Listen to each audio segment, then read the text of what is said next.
following video contains sensitive discourse on the problems of the first world. The methodology behind the discourse is to allow perspective on the individual position of the adversities faced by all Americans.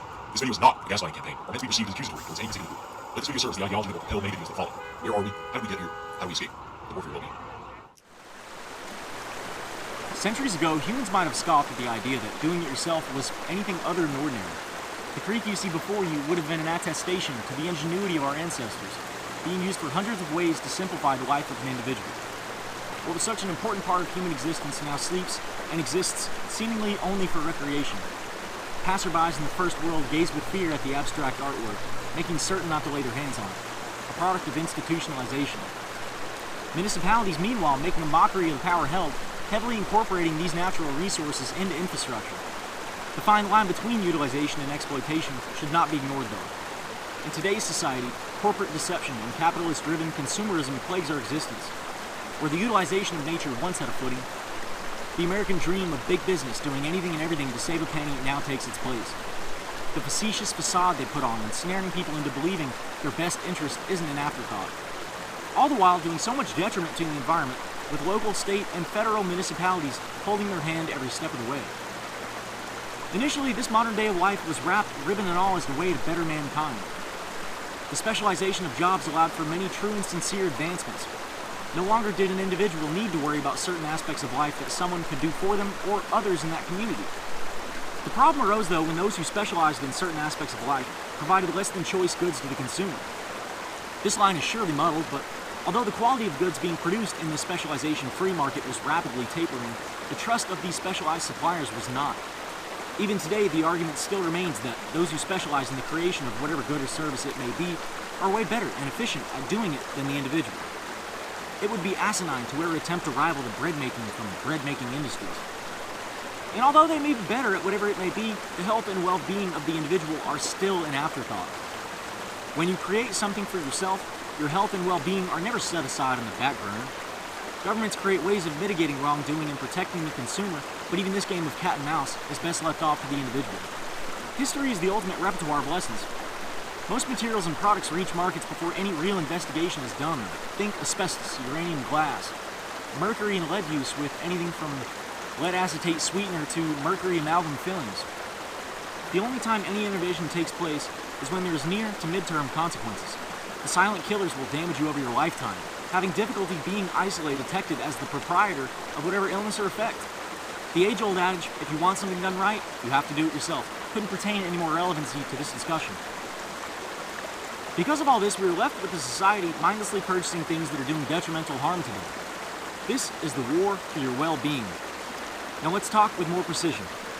The water you drink and bathe with increases your odds of developing bone diseases, not to mention all the while doing irreparable harm to your skin and gut microbiota.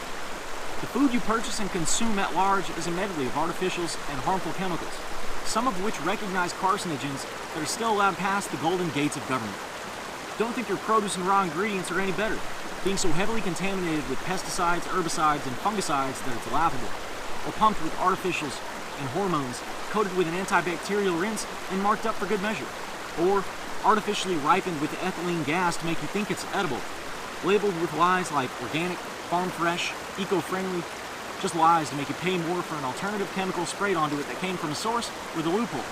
But don't worry about it, because you don't have time to worry, with your full-time job specializing in something else lucrative. Enough about food.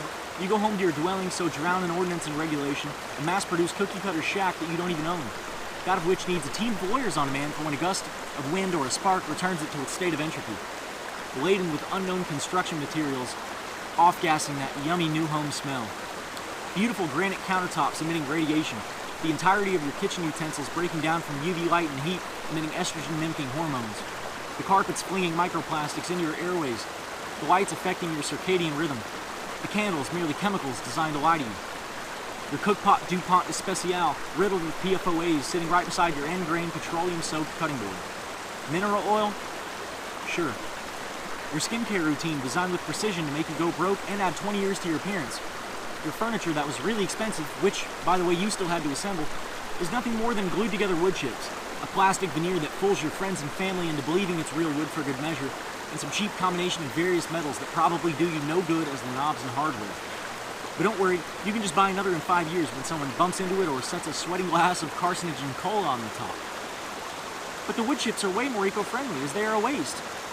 Sure, especially when you turn something that was originally intended to last somebody a lifetime into a consumable.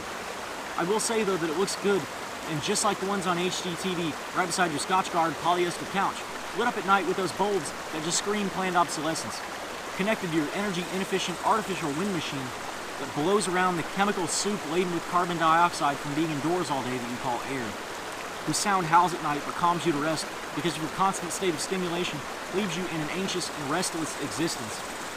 The doctor prescribes medication for that though, which has side effects, but the doctor also prescribes medication for those side effects, which also have side effects the doctors prescribe medication for. Not that you can afford them anyway because you don't have insurance. This is the war, and you are losing. How do you fight back? You do it yourself. Put you and your family's health and well-being where they should have been all along, at the front lines. Cease to trust those who deceive.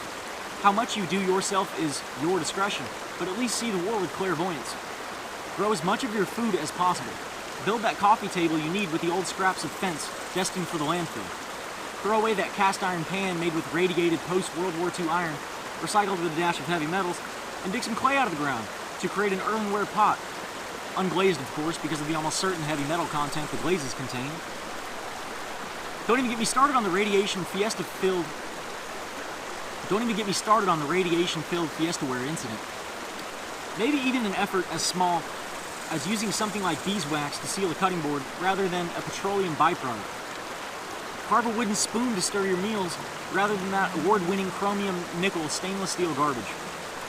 One thing is for certain, think about the DIY movement differently, as it is empowering individuals to fight back against the cliche that doing things for yourself is somehow lesser. Even the artsy-fartsy DIYers who make vestigial trinkets rather than paying premium for them at Hobby Lobby. Make an effort to look up to those who throughout all this have maintained their culture and heritage, still using unglazed earthenware pottery and stirring with just a wooden stick. Those who time to time will bathe in the creek and taste its vitality. Maybe just up the stream though. And lastly, don't expect good old Big Brother or Uncle Sam to be your safety net. They don't appreciate the DIY movement either. Consumerism accounts for how much of the US GDP?